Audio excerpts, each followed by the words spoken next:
stripes on them. We call those car marks. And those are camouflage. Because tons of animals love to eat fry, such as birds, otters. So if they can successfully hide, it increases their chance of surviving of its life. And then it will start looking for little bugs and microbes in the water to eat. So what we do at the hatchery is we raise the salmon from the egg to the fry stage. And then once they're ready to move on to the next stage, we release them into the creek. And one of the reasons we do this is to try to increase their chances of surviving, because so many predators like to eat salmon. We give them a little bit of a head start here. Yeah. So let's walk over. We're going to look at the creek, and we're going to see a lot of adult Chinook that are returning to spawn. We're really lucky this year. We're having a very good return of fish. It varies a lot, but we're having a very good year this year. So let's see if we can see males and females, and maybe we'll see some females digging a little bit. See all these ducks over here? Yeah. So when salmon spawn, that's the end of their life cycle and they die. So you'll notice that there's quite a few dead salmon over there.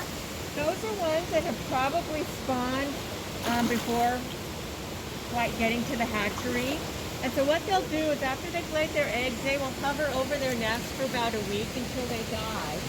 And then the ducks come out here every year looking forward to eating some nice salmon.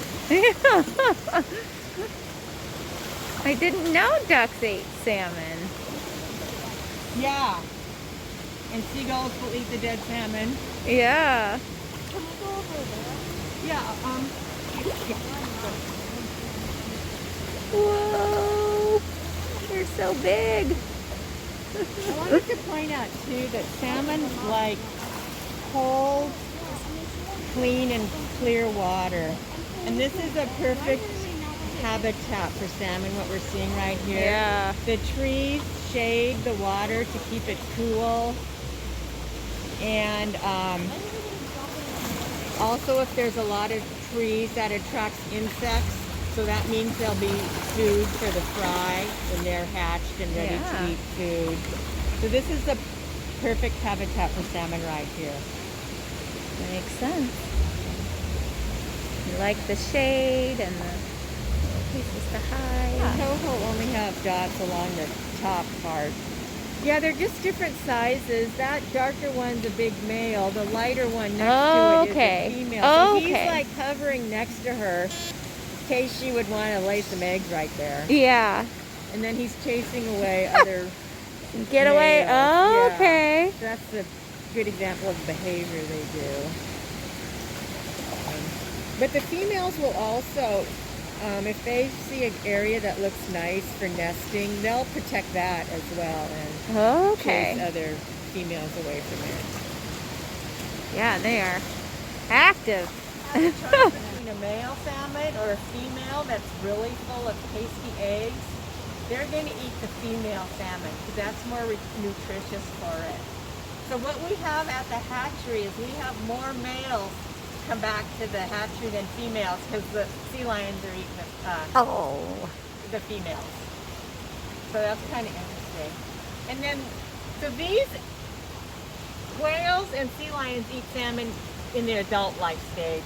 More the herons and ducks and different birds tend to eat salmon in the fry stage.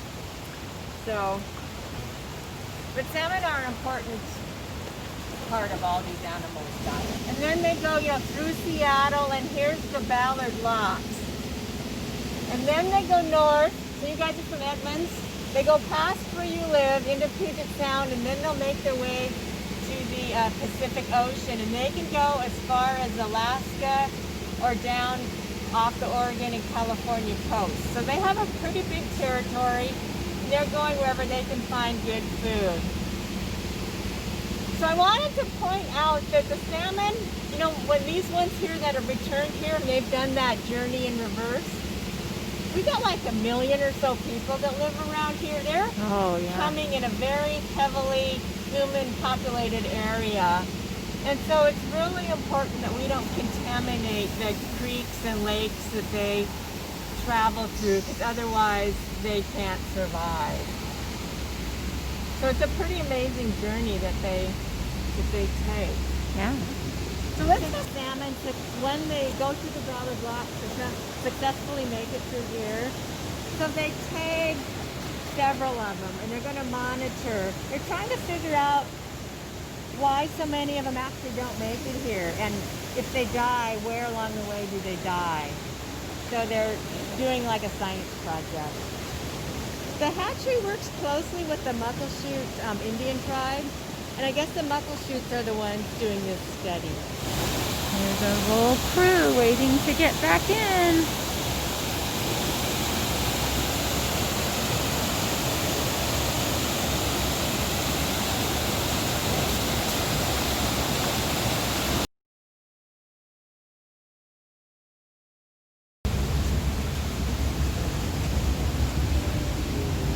Oh, little teenager. That one's getting beat up. Oh my goodness. Hi.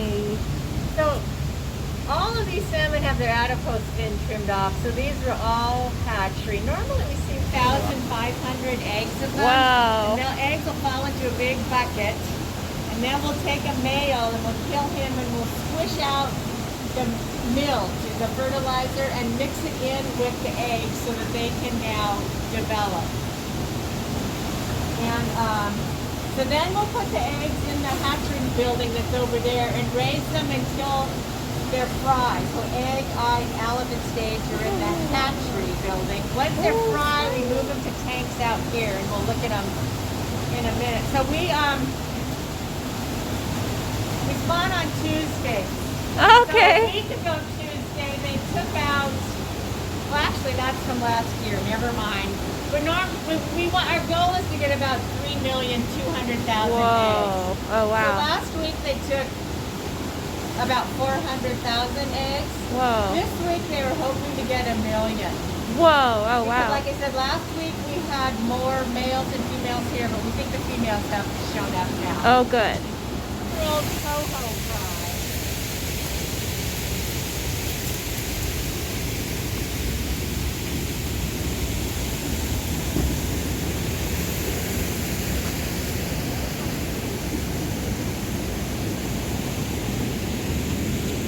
It's hard to see in there, isn't it? About 80% of the eggs from the hatchery will become fry and be in here. In the wild, a whole lot less. Precarious stage. Yeah. Not many of these are going to survive to make it out to the future. Right. Yikes. Tough journey.